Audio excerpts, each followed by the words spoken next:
And one.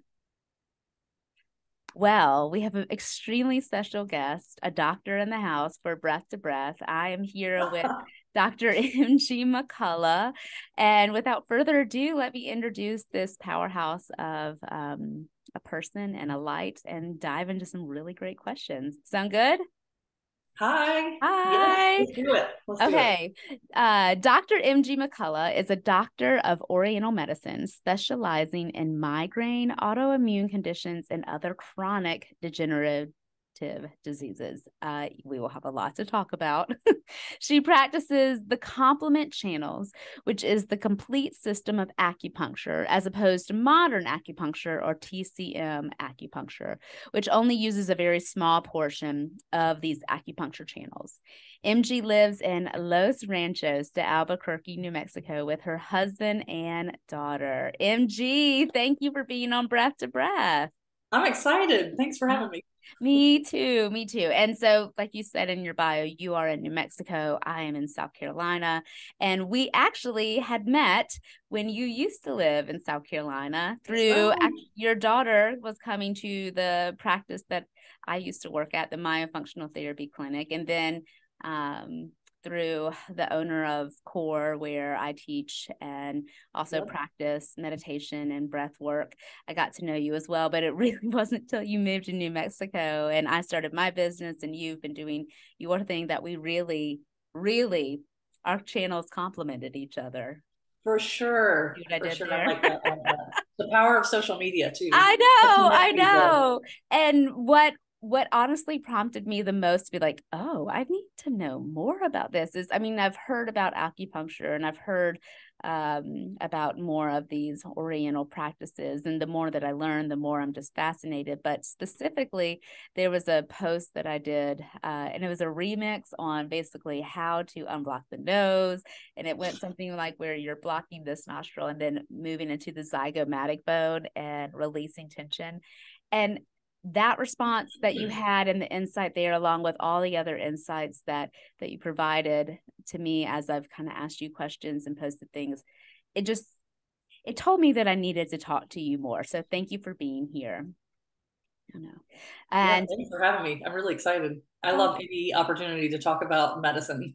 Yes. So Well, let's do it. well, let's dive right in. This first question is the same question I ask all my guests: is what is your breath of origin story? And for you, it can be what is your origin towards this Oriental medicine practice? Because MG actually stands for Mary Graham. She is one of the South. And so how does a Southern lady dive her feet and head first into Oriental medicine? Well, truth be told, this Southern lady does not fit well into the South, fit too well. That was always a struggle from a very young age. And in my late 20s, I got really sick and nobody knew what was wrong with me. So we went through all the tests. You know, we think you have cancer, perhaps MS, blah, blah, blah, whatever. And all of my lab work was normal. And so doctor said to me, we don't know what's wrong with you. All your labs are normal. So we don't have anything to offer you, but we have heard acupuncture could help with this. Right. This you're not well and your lab work doesn't tell us anything that we can use to move forward to treat you. I did not know what acupuncture was, so I went to the internet, and this was 2008. Okay. And I went to acupuncture terrified because I knew nothing about it. I come from a Western medicine family. My father was a physician. My brother-in-law is a physician. Everyone around me was a physician. So I knew nothing of anything on allopathic, but I also knew that this was not going to be my life. The rest of my life, I was not going to live not being able to basically function. It was, chronic fatigue, chronic pain situation. Okay. Where walking to the mailbox required a nap, taking a shower. And 4 months before this all started, I ran a marathon. So I really didn't have a reference point for why was this happening. And I went to acupuncture for 7 weeks and I was a different person at the end of those 7 weeks. And I made different decisions about my life and here we are. So a couple of years passed, and I was kind of floating around. My master's degree is in health communication, and Ooh. specifically my thesis was about how communication within your family helps, or not, I shouldn't say helps, but affects health outcomes when it comes to risky behavior. So if you talk to your kids openly about things and you have a critical conversation, they are more likely to make critical decisions that are best for them, as opposed to being pressured into XYZ, right? So I was always in that vein, right? But not really in medicine, and feeling that allopathic medicine wasn't the right path for me, at least the way I saw it practiced. You know, my dad worked all the time. There was call all the time. Residency is brutal.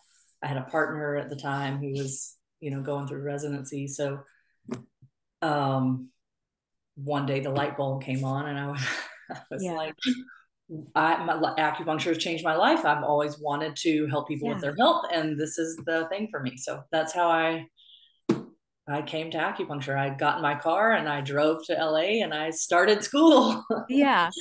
I love so much about what you just said. I would love a little bit of insight. What does allopathic mean? Because I know you had to explain it to me, which means yes. love for you to explain it to everyone else. Yes, allopathic medicine is what we think of as Western medicine. So you go to your general practice, your internist, your pediatrician. Allopathic medicine is medicine based on Newtonian physics.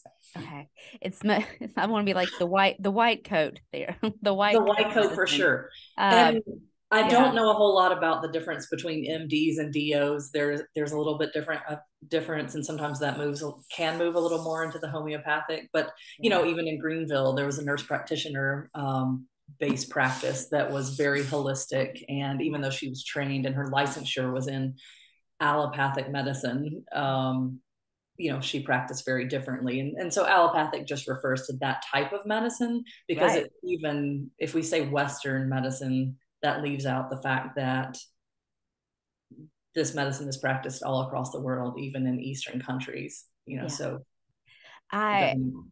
just more encompassing.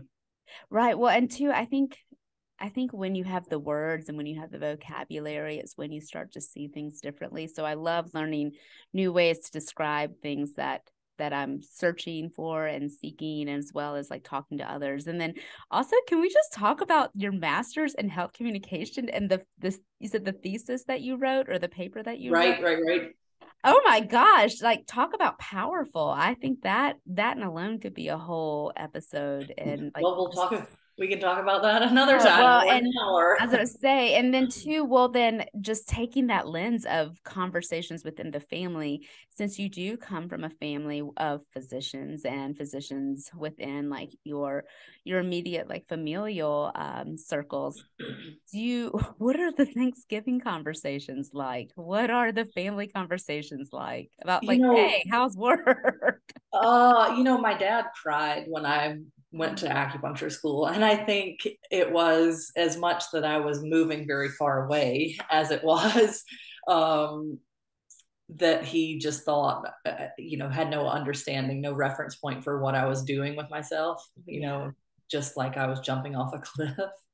And that was more or less the response that I got from my family. But I will say, as time went on, my dad died in 2016, and he had Parkinson's at the time that he died. And when I would come home to visit, he would always say, make sure to bring your needles, you know, because he would allow me to treat him. And the difference that it made, you know, the shuffle that people get when they have Parkinson's, often it was immediately a difference between the shuffle and picking his feet up and being able to walk through the house. And he saw that too. And I couldn't get him to go to, you know, acupuncturists that I knew, you know, in South Carolina, but he would allow me to treat him. So I think through things like that, my family has moved the needle a little bit, but not exactly. To me, acupuncture is complete healthcare, and that's the thing that I go to first.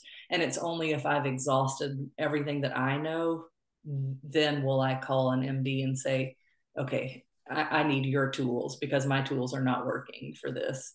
Well, I think you you just highlighted, like within stories, and two, I love stories because that's how we start to change mindsets and whys. And then I think it's through the personal relationships and sharing information with people that we know personally is how we start to change minds. Because I like to 100%. talk, yeah, well, and I like to talk about the ripple effect of the breath, and not only the breath, but just health in general. So I think modeling a different modality in a different way to people that have known you for a really long time is extremely powerful. And the fact that your dad wanted you to bring your needles and practice what you know because of all the benefits. I got chills just thinking about that. And that's what I hope to do with like my family, my friends, my circles, and the people that have known me for a long time. Because I get lots of like, oh my gosh, I thought meditation was for like weirdos or like breath work. What are you talking about? I'm like, well,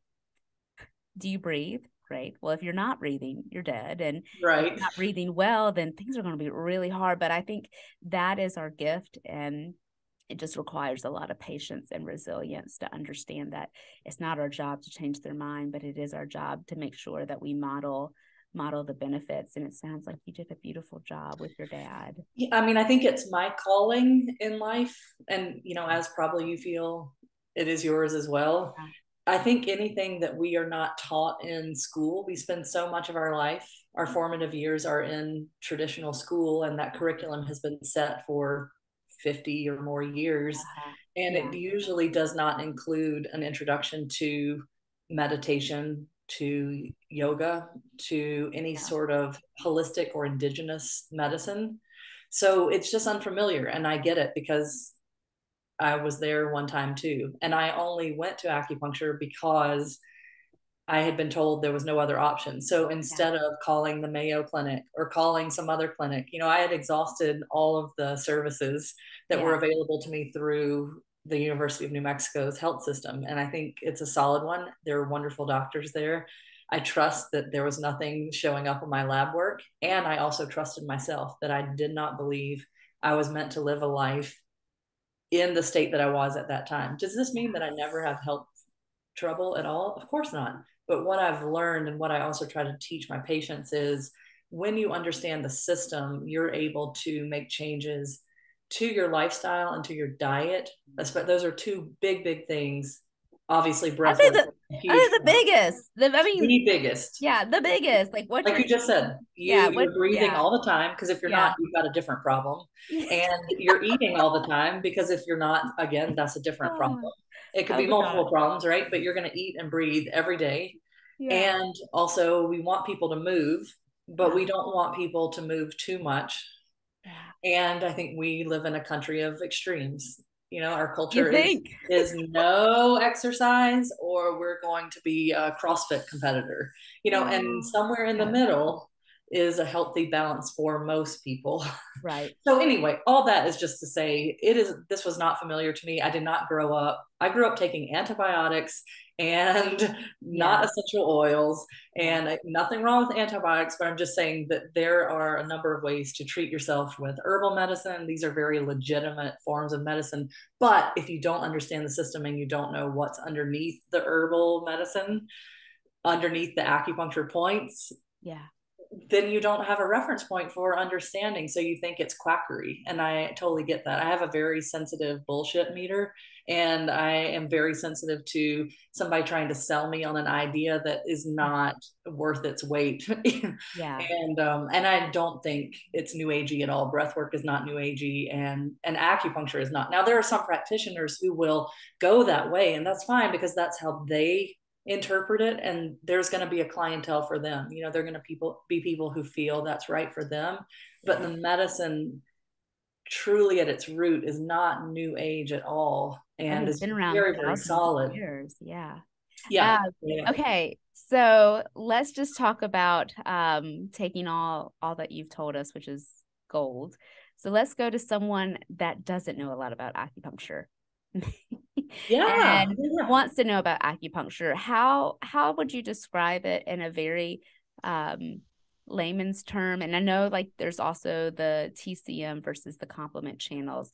So why don't we start with your line specifically of the complement channels? Could you describe in a way that pretend that you're talking to someone that doesn't really understand what it is, but they're curious and they want to know more. What does that look like? That is most of my patients, to be honest. There's a lot of people who have never had acupuncture before, and I just love that. I love to be people's first experience. Or the opposite is true. I get people who have had a lot of TCM experience and they're looking for that next level. So yeah, let me explain that difference too.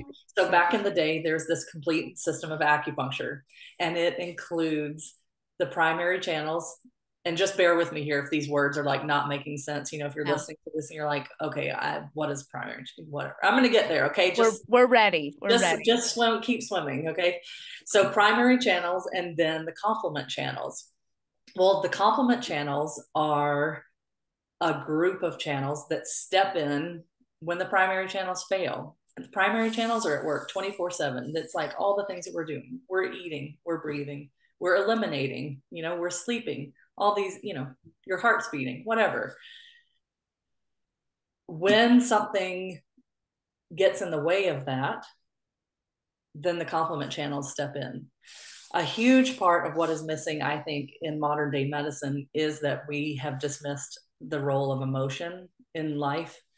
And each channel corresponds to an organ, and each organ has an associated emotion. So when you are experiencing an emotion, having an emotional response, and you have to go back into a meeting, you get bad news on the phone, that's not the time that you can cry or you can get angry. You have to put on the professional face and go about your day. Or when you're a child and you're angry about whatever it is, and your parents say to you, not appropriate. This is not the time for that. Never is the time for that, because we think you should be happy at all times and grateful and respectful and all the things that theoretically we do want our children to be. That interferes with the primary channel's ability to function. So now the complement channels have said, oh goodness, you're failing. Looks like you need some help over there. We're going to jump in and help. So this was the whole system of acupuncture back in the day. But then communism came along, and communism is going to offer you everything you need in life, right? So you certainly do not need any of that spiritual stuff that the complement channels entail. And really by entail, I mean, the complement channels look at things like, who are you in this lifetime? Who are you today? Who are you possibly before? Who will you be, as you move through this life, whatever that next life looks like for you? And so physical health problems come about as a result of those emotional issues or those struggles with like who we are. So the person who has that arrhythmia, who is thinking about having a surgical procedure to correct it, are they also experiencing a divorce after 40 years? Are they moving to a new city? True story.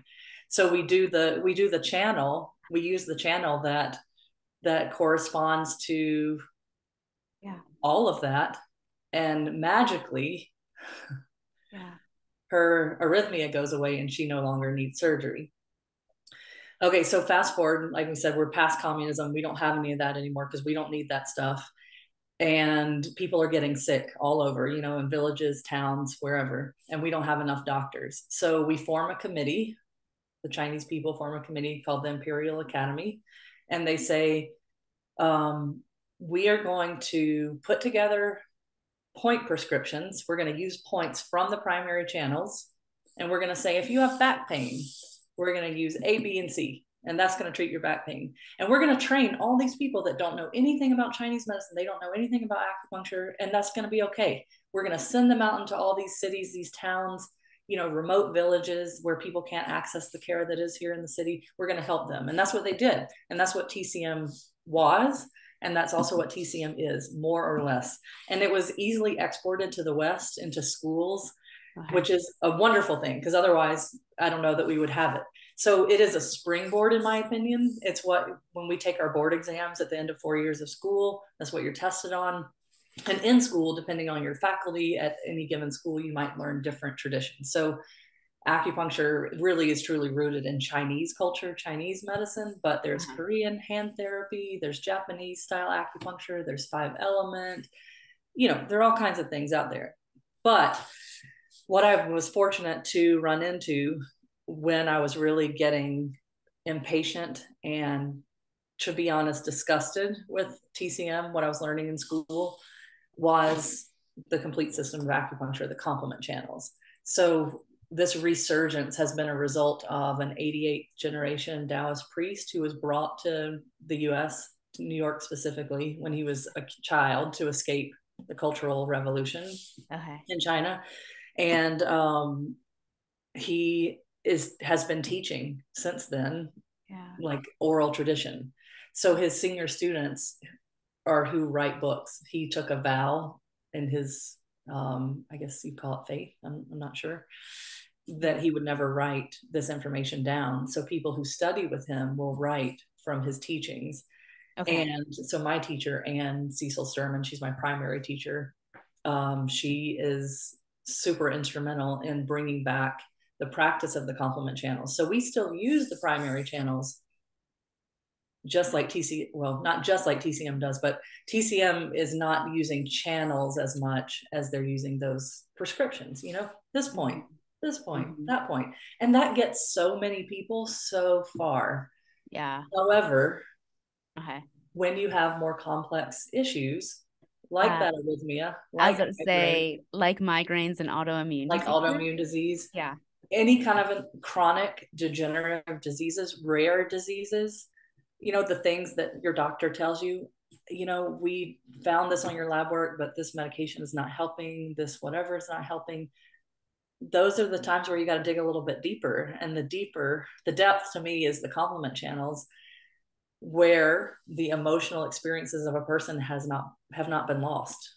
And I know that sounds real woo-woo if you're not into this. No, I mean, not maybe for you, but maybe for someone listening. Right. No, I would say when you had me at emotions and organs, because what I know to be absolutely true, and when I'm working with clients, is we address the body work, which is the breath work, so the bottom up, and then the meditation is rooted in your emotions. Like, what meditation do you need? So I talk about, what are your stress levels? All right, what contributes to that stress level?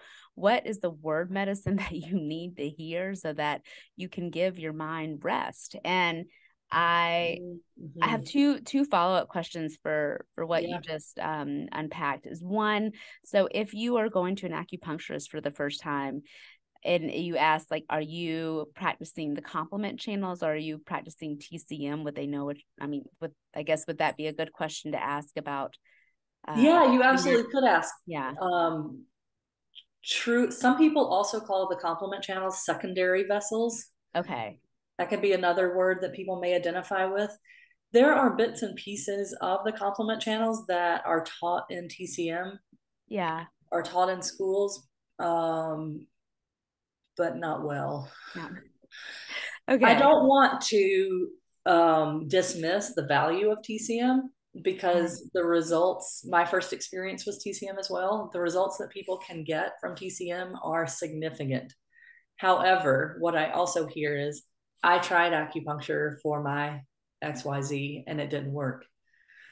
That is a time where I want that person to know that there may be more.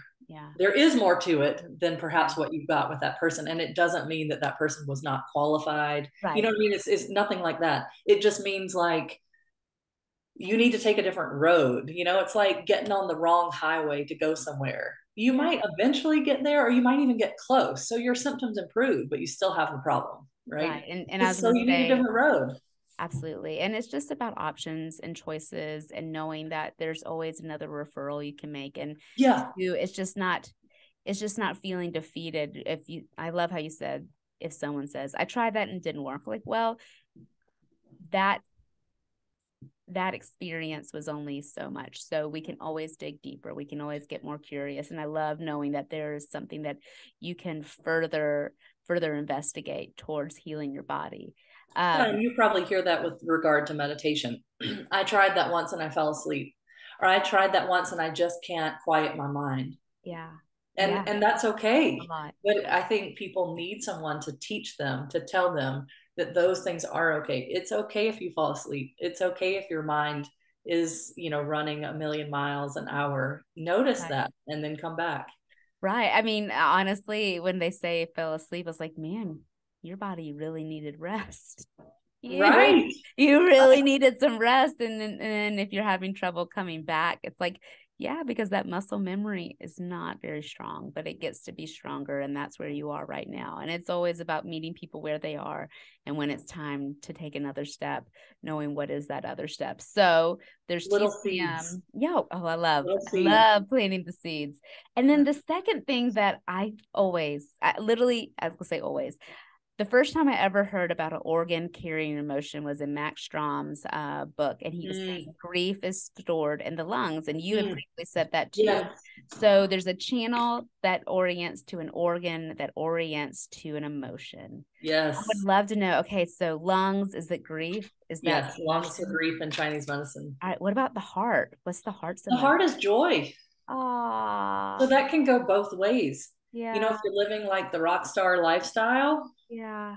it's going to burn your heart out. But if there's no joy, Yeah. that also burns your heart out. I'll say, then what about like the throat? Does that have an emotion? I don't think the throat is not an organ True. per se from the Chinese medicine perspective. Yeah. The throat has to do with the Ren channel, which is our channel of connection. Okay. So the Ren is formed shortly after birth. In those first 3 years, you have 3 big channels that form, like your Chong, Chong, Okay. is formed. That's in utero. So we're already there. We're in it. So things that happen, so when you hear things about a mother's stressful pregnancy, a mother's traumatic pregnancy, and how that affects not only her, but her to be baby, or to her child to be, those things aren't irrelevant. And again, I think that allopathic medicine, Gabor Mate, Matt, you told me about the book. Oh, yeah. I was gonna say, I know think that name. I love him. I think it is coming. It is, epigenetics. Like we are moving in that direction where we are having an appreciation and a realization for how trauma is inherited or passed along. But these things are important, and they were always inherent in Chinese medicine. I realize I'm starting to go off like down a rabbit hole, but the reason they're important is because they're starting, the Chong is forming in utero. So the way we take care of mothers or don't take care of them affects their children before they're even born, and obviously once they are born. And then so Ren, the 2 channels that come out of the Chong are the Ren, which is how we bond to other people, but also how we feel about ourselves. Is that WREN? Just R. R. Okay. Not like the bird. The South Carolina state bird, right? And then the other channel is called DU. Okay. And that's our independence. So if you're ever around children and you see how they're more clingy, and clingy might not be the right word, but they stay closer when they're younger. Yeah. And that's also a product of not being able to walk yet, right? But even as they do walk, they don't just go to strangers typically. Yeah. But then as they grow, this channel develops. Yeah. Then they're more willing to spread their wings, to move apart, right? Yeah. Very fascinating. Well, and then the way that access the channel, is that where the needles come in? Like you find the channel that it needs. Is it just a way almost to release what needs to be let go of? Exactly, to reorganize, to shift. Okay. And so the lung channel, interesting, starts. You have to like adjust. The lung channel starts, like between the xiphoid process and your belly button, the umbilicus. So right in the middle, that's the first channel on the lung channel. So if you think about your gut, that's right in the middle of your gut. Like, think about that connection. If you're not breathing, then how could you be connected to yourself? So we're talking, it's starting here, and then the lung channel runs up and then down the arm and into the hand. Wow.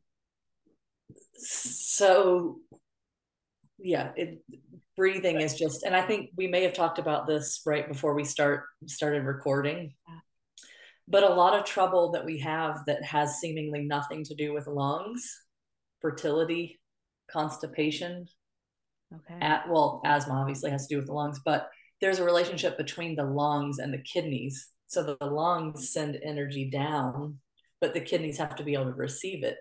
So the kidneys we associate with fertility. So sometimes also menstrual issues. So people are like, they have difficult periods or no periods at all or whatever. Me. Yeah. Please do not take this as like this is the only answer to your problem. No. I've been on a honestly, everything that I'm doing and I'm teaching is because I want to understand my body better. And when we can understand our bodies, we can then share knowledge and our testimony and also our experience. And then what I find so fascinating about this is it's just like getting my wheels turning. So essentially, I've never had a regular period in my life, and I'm only now able to like really say, okay, I'm ready to dive into that. I mean, I'm sure the decade use of Adderall and my adrenals that still can't calm down has a huge part to do with that. But likely, I mean, I just got a message saying that my hormone testing results are in. I can't wait to see those. I've been doing blood. I've been reframing my whole diet. I've taken out dairy, wheat, corn. And this isn't about me, but I'm just like, okay, who do I go see for acupuncture? Because I 100% know in my bones, because I know in my body when I start taking care of myself from an emotional standpoint. And actually I wrote in my journal today, like, I want to care for the physical and the emotional health of your breath, which is the physical and emotional health of your body. And I think when we start taking into account these different modalities and these different tools, we are better able to address the issue because we have more perspective. And if you have more perspective, then you have more knowledge. And when you have more knowledge, you then can ask better questions. And when you can ask better questions, you get better answers. And to me, talking to you, and then I'm sure someone's going to hear this or see this and say, hey, that's something I haven't thought of. And we're not here to convince people. They have got to like come to that realization on their own. And the reason I say that is because you couldn't have convinced me 10 years ago that any of this was even worthy of a conversation. And now I can't get enough of learning from others, watching others, trying to implement different approaches. And I think ultimately what it comes down to is when you've tried the Western route and you have been failed and failed is not the right answer. When you are discouraged enough and curious enough, then there are options and there are solutions, but you have to be ready to hold space for things that you don't yet understand. And that's when the healing starts. That's when you're able to integrate. Yeah, you get desperate enough, essentially. then you get tired. Yeah. And I think that was certainly a concern for me in trying acupuncture too. Is like I don't know anything about how acupuncturists are trained, what's regulation like. I understand what it means when somebody's an MD. I understand their background academically, and I understand what's required of them in their training, but I knew nothing about that with acupuncture. So I totally understand all that. And there's a system for acupuncture too. We don't just learn in a back room somewhere, although sometimes I think that might be actually more beneficial than the bureaucracy of that is sometimes present in education. But it's 4 years of school typically. There are some programs that will do 3 years, and there's some states that require less academic and clinical training, and then some states don't require all national board certifications in order to practice. But you can look this stuff up, and if somebody's practicing acupuncture and they say they're an acupuncturist, they are adequately trained. I think where you get into my biggest concerns for people practicing acupuncture who are not actually legitimately trained are the dry needling crowd. That's what I was about to ask. What are your thoughts on dry needling? And not, I don't think it's a great idea because of there's so little training. And, physical therapists are one group of professionals that I think are so smart and so well trained in every way from the Western perspective. Their anatomy knowledge is so good, but they don't work in their schooling. They don't practice needling people that are living and breathing. And so I think a lot of people are going to dry needling with a physical therapist, for example, sometimes chiropractors too, for frozen shoulder or neck pain. And what do we have right here? Your lungs are right there. Yeah. So dry needling is a specific technique called trigger point needling that we spend about 10 minutes learning in school. I'm slightly exaggerating, but not much. It is one technique. 15. And I think, yeah, maybe. Just because like for an acupuncturist, you already know so much needling technique that to learn that it's not like a big jump, but it's a very deep, aggressive needling technique. So for me, it is not something that I would ever do. First of all, I may have used it one time ever in practice. I just don't. There are better ways to treat people, and that's why I don't use it. And I don't think that it's really getting at the root of the problem anyway. But my concern for the public really is one, that they don't know the lack of training that has gone into someone who is dry needling. Please don't mistake that for like me saying lack of training with PT. And I used to actually be the business development manager for a physical therapy company here in Albuquerque, like where I would go to doctors' offices and talk about the services that we offered and blah, blah, blah, all that. So, I mean, I've been to PT a million times myself. Love it. But I just don't think this is a realm that's real safe, because why would you want a deep needle in this area? That's just too risky. And if you went to an acupuncturist, they would be able to help you in a way that would not be dangerous and would be more effective.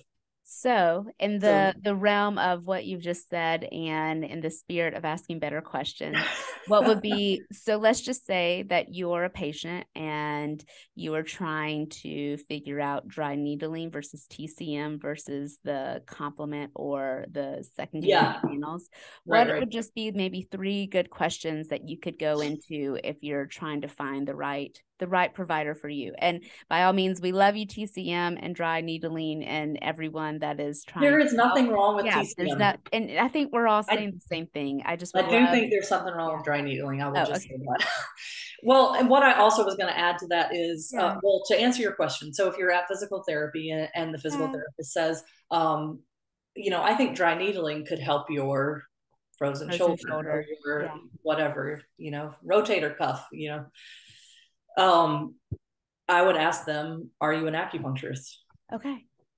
And when they say no, ask them what their training is. And they'll say, I took a dry needling certification course.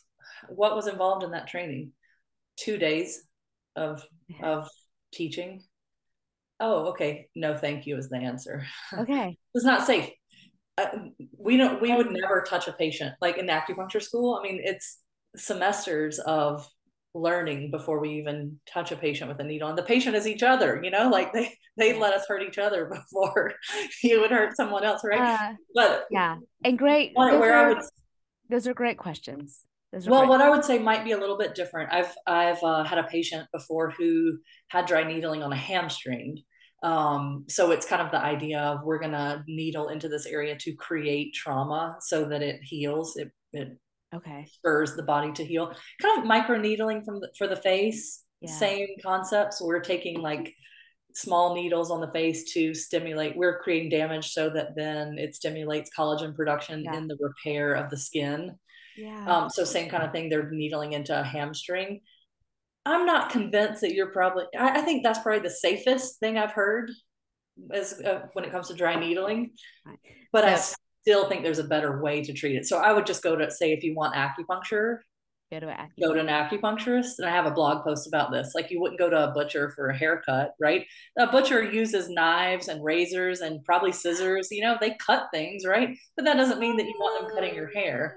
And oh my gosh, what a good visualization. Right. Like, if you want a haircut, you go to a hairstylist, know? Yeah. I love this. Go to the person who is trained in that. So that's what I would ask. in that realm. And I think when it comes to TCM, if you're already seeing an acupuncturist, it's likely that they are a TCM provider, just because that's what we all learn in school. It's normal, you know? So And that's if like you're not, oh, part, sorry. that's part one. So just think of maybe TCM as like part one. If you need more, go Yeah, if you're not getting to where you want to be, because maybe you got so far. Like I said, I was a different person in 7 weeks. It was really helpful for me. I have still had a long way to go, and I have had a long way to go for a long time. You know, like it's come back around, right? Like healthy for a while, and then bam, and that's where the lifestyle part comes in. That's where the dietary, you know, people are really into plant-based diets these days, and that is not supported at all by Chinese medicine. You know, we can certainly work with you, but that's really a real risk to your health from the Chinese medicine perspective. So there are all kinds of things. Like I'm a recovered vegan. I always tell people. Oh my Because it gosh. doesn't know the Yes. medicine. So I'd just say, if you are seeing an acupuncturist and you're not um, getting where you want to be, you might want to ask, you know, do you use the complement channels, or do you know someone who can? And you can reach out to me too. A lot of times, like I know people somewhere else, like so nearby in the city where you live, and I can say, oh, this person would be great. No, that'd be wonderful. And another, you know, like, sorry to have this like shameless plug kind of thing too, but there are some of us who do remote treatments like in this community. Yes. And remote literally meaning like what we're doing right now, talking via Zoom. But we're going to use the channel. So what we do is here, and again, this is something that I thought, no, I don't know about that, you know. But let me try it before I knock it. So I set up an appointment with my teacher, a remote treatment with her. She's in New York. At the time I was in South Carolina. And so it's, okay, what's going on with you? Tell me. So we didn't get to talk about the pulse, but that's a really important part of diagnosis. And so we're missing that when we do a remote treatment. But what it is a focus, my focus on the channel that I think is disrupted for you. So it's like a group meditation, so to speak, like a very focused prayer. And the results are really, oh, hi, little girl. Yeah. All right, so the results are really amazing. So not Yeah. everybody feels comfortable. Patients don't all feel comfortable with remote treatment. All practitioners don't feel comfortable with it. But if that's something that is of interest, again, you can reach out. I can, you know, it might not be me, but it might be somebody else I can connect you with. We're a small community, you know? Yeah, and I'll make sure I'll list your website. It's Dr. DRMG McCullough, McCullough, and that's also your Instagram handle. It's Dr. MG McCullough. All right, final question. You ready for this? I usually ask, what does a deep breath mean to you? But for you, let's alter it. So what? Oh, I love that question. Though. Well, I was gonna say, what does a good acupuncture session mean to you? And let's give it 3 sentences or less. I think a good acupuncture treatment should be a good deep breath. I think it should open you in a way that allows you to be more you. Yeah. And you should feel more able to breathe deeply after an acupuncture treatment. Yeah. Absolutely. Oh, I love that. Absolutely. There's so many channels that run right through here that if something's wrong with those channels, if you're constricted or contracted, you're not going to be able to breathe. So it's opening. And truly, the complete system of acupuncture was always about protecting the heart. The heart was thought of as the emperor, you know, in Chinese culture. And we're always trying to protect our emperor, and the heart meaning who you truly are.